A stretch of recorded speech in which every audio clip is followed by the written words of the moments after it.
Welcome back, y'all, and happy Thursday. We have a lot of things to talk about that we've missed over the past couple of days. I'm just going to give you my thoughts on a few things in today's video. So, number one, we have a new offensive analyst. I'll tell you what he could be bringing to the table for Tennessee, some things that I really like about him as a coach. And then also, obviously, Rickey Gibson, man, what the heck's going on there? I'm going to give you my thoughts with that. And we're going to be starting off with the NFL Combine because it does start off today at 3 o'clock, and we have 3 players that will be participating. As always, y'all, please do make sure to like and subscribe to the channel. All right, y'all, first player that we're going to be talking about today is James Pierce, listed at 6'5", 243. Now, those are not the official measurements, but I would say he's probably going to come in, 6'5", maybe a little bit over 6'5". And as far as his weight goes, not quite sure. He's a guy that would probably want to come in with just a little bit less weight so that he can impress people with his 40 time. His overall grade, and this is from NFL.com, but his overall grade is a 6.4. So they're saying that in about 2 years, he could be a really good starter for you, but it looks like they think he's probably going to be more of a backup in his first season. And now I disagree with that because I think that James Pierce can do it all. If he goes to the correct system, he's going to play in the NFL for a long time at a really high level. But again, I think that his 40-yard dash time could be 4.4, maybe even 4.3. He's probably going to be the fastest guy that runs today. And it's crazy that that Abdul Carter won't be running. I think that he had like a foot fracture or something like that. So James Pierce is going to be where everyone's looking at. And I just would not be surprised if after everything is done with all the testing, going through all the on-the-field drills, if James Pierce isn't a guy that's being talked about at the top of the first round and potentially the first defensive lineman taken, period. Next player is Big E, listed at 6'2", 340. He might come in a shade up under 6'2", so maybe just over 6 feet tall, maybe close to 6'1". I don't think that he's a true 6'2", but that's not going to make a big difference for him by any means. As far as his weight goes, I don't know. I mean, I think he played probably around 350, 360. But coming to the combine where you got to run around and stuff and you have to be in good shape, he's probably going to try to cut some weight. So looking out for him to be somewhere around 330-ish pounds. I think that his 10-yard split should look really good. It might be amongst some of the best just, with his weight and things like that. I think that that's going to look really good. But for him, it's not going to be so much about his times. It's going to be more about what he does with that bench press. Now, we haven't seen a player bench over 44 reps since 2020, and I think that the record is like 49.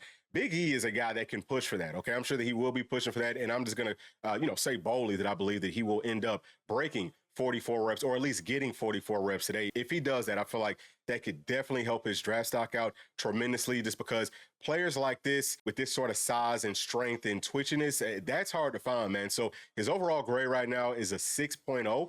And that just means that he's probably going to be, like a prototype backup. I kind of disagree with that. It really just all depends on the system that he goes to. But these bigger players, especially in the NFL, they're not true 3-down guys, really. Like, they're going to rotate in certain situations. But he's a guy, man, that if you want to talk about a run-stopping 1 technique, 0 technique, maybe even a 2 technique, he can do all those things for you. So I'm looking forward to see what he does out there today. And the last player that we'll be talking about today is Omar Norman, listed at 6'1", 295. Now, those measurements came from the Senior Bowl, so that's probably what he's going to come in at as far as his height.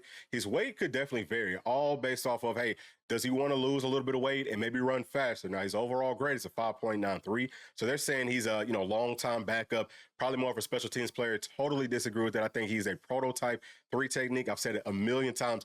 He's going to be a dog in the NFL, and whoever ends up drafting him, they're going to see those benefits from day one. So I think that he's a guy that could maybe be the fastest defensive tackle in this draft. He's going to be very close to it.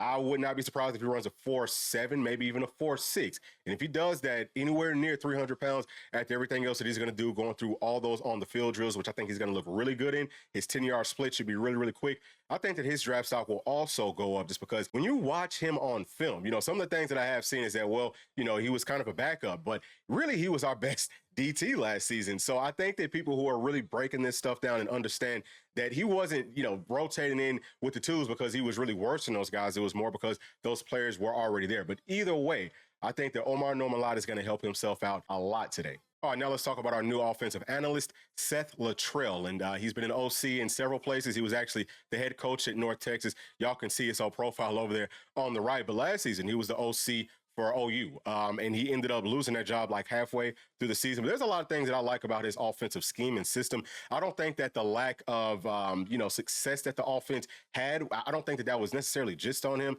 There was a lot of other moving pieces. It's just, to me, that whole organization, man, like they might just need a total new facelift because I think that they're going to be struggling for a while. It just seems like there's a lot of, I guess I would say, dysfunction going on over there. Either way, we're adding a guy who was former teammates with Coach Heupel in college. I think that Seth was the fullback. And so it's the exact same system that Coach Heupel likes to run. Gotta love that because adding a coach with so much coaching experience that coached on different levels, had different titles and things like that, that understands how you want to, talk inside of these meetings whenever you're game planning for defenses and all that type of stuff. But the verbiage of the offense should be very similar. It should just be like second nature. So we're adding a guy from outside of, our building, inside of the same system that is going to bring some different thoughts to the table. And I think that that's definitely needed. Now, I've been on record as saying I feel like Coach Heupel probably, it would have been good if he could have gone out and got somebody outside of his own system. But again, there's positives and negatives to everything. So that will be the first positive for me. The second thing is he uses the option plays a lot more. So we're talking about speed options, triple options.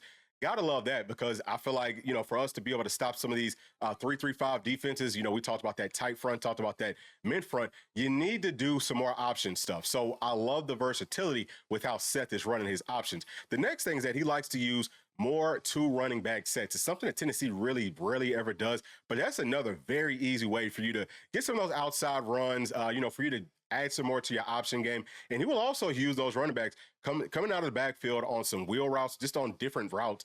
And that's for sure something that Tennessee needs to add to our offensive playbook. So I'm thinking that he can add all those things. But the other things that I really like is that there's going to be more pre-snap movement. And he does a really good job of utilizing that motion to get that leverage on a defense. And, he'll use them as kind of like gadgets, right? So we're talking about tight ends, running backs, wide receivers too. He'll use them as gadgets, that pre-snap movement, shifts and all that type of stuff. It's not a whole lot of shifts, but it's a good amount of motion. It's more than what Tennessee's been doing. So hopefully he can add all of those things. And then on top of the gadgets, he'll run more like trick plays, double passes and things like that. Something that I don't know if I've ever seen Coach Heupel do. He might have done it once since he's been at Tennessee. So I feel like this is a great add to our staff. And hopefully we'll see some of the changes with our offense. I'm talking about immediately, because if we can get our offense just doing some subtle, things differently, instead of just the same old stale stuff that we saw for most of the year last season, I'm telling you, this offense is going to be almost impossible to stop, especially with the triple options, with guys like Nico playing quarterback for you. All right, now let's talk about Rickey Gibson, who does have plans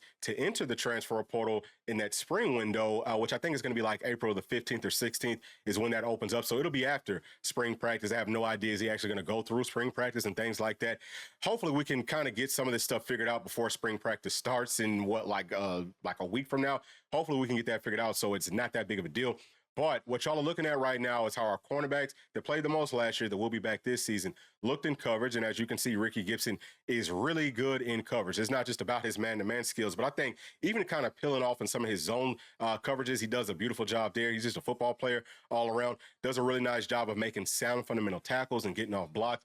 He's a good player, just straight up and down. So with our best cornerback, Jermon McCoy, being out for probably like the first month of the season, we're very shorthanded at this position. And I think that the first thing that the staff should try to do is figure this thing out to keep Rickey with us. Because if Rickey's gone, like what he said, lost our best corner for the start of the season, we're talking about J-Mac, who, I think that he was pretty good, just didn't play that much last season. He's going to be starting, right? He's going to be a cornerback number one. Then you have Boo Carter, who was at star. He's going to get some reps for sure playing on the outside. We're just going to gauge and see, how does he look here? Could he maybe be that answer? And then, man, we're going to have to hope that these underclassmen grow up really quickly. So it's too many issues with this. And I would say on top of that, right, Tennessee wants to go to the transfer portal to add another cornerback. It could be two more cornerbacks with how this situation looks currently.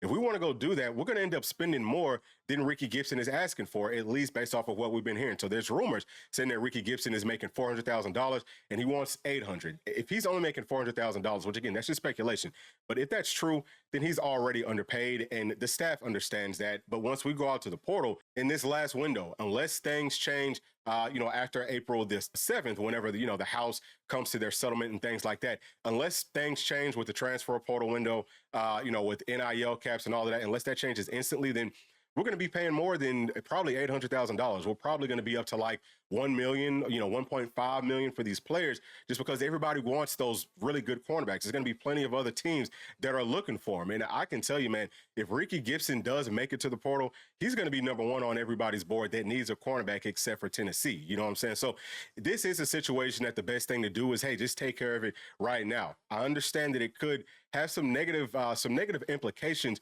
on this team, just as far as maybe other players would try to do the exact same thing. But my whole thing here, y'all, is I don't think that we have any other pressing need of this magnitude than we do a cornerback right now. So wide receiver could maybe be a spot that you say, hey, you don't want to lose anybody. So that could suck. Obviously, quarterback, you don't want to lose Nico, but I think that Nico's locked in. Linebacker, you can say, well, you don't want to lose Arion Carter, but we've got other players at linebacker that I feel like could step up if Arion Carter does want to leave, if he wants to play hardball. So this is just one of them situations where I think that the best thing that the staff could do is handle this, get it done, get it taken care of, and then handle everything else as that comes, because it might be a total non-factor. It might not even show up. And again, man, after this house settlement and all that type of stuff comes, it might not take place for the 2025 season, but after that, and for the 2026 season, it will start to take form and shape, and it'll be a lot harder for these players to pull some of this same stuff. So it's just kind of messed up how the, rules or lack of rules are at this point, but we need that structure. That's why I've been covering that so much. It's critical. It's important. But yeah, I would say that the best thing for Tennessee to do in this situation is pay that man pretty much what he wants. And if somebody else, wants to walk or whatever, we'll deal with that. We'll cross that bridge once we get to it. But those are my thoughts. Please share yours with me down in the comment section. And as always, please do make sure to like and subscribe to the channel. We'll see you on the next one. Thanks. Peace.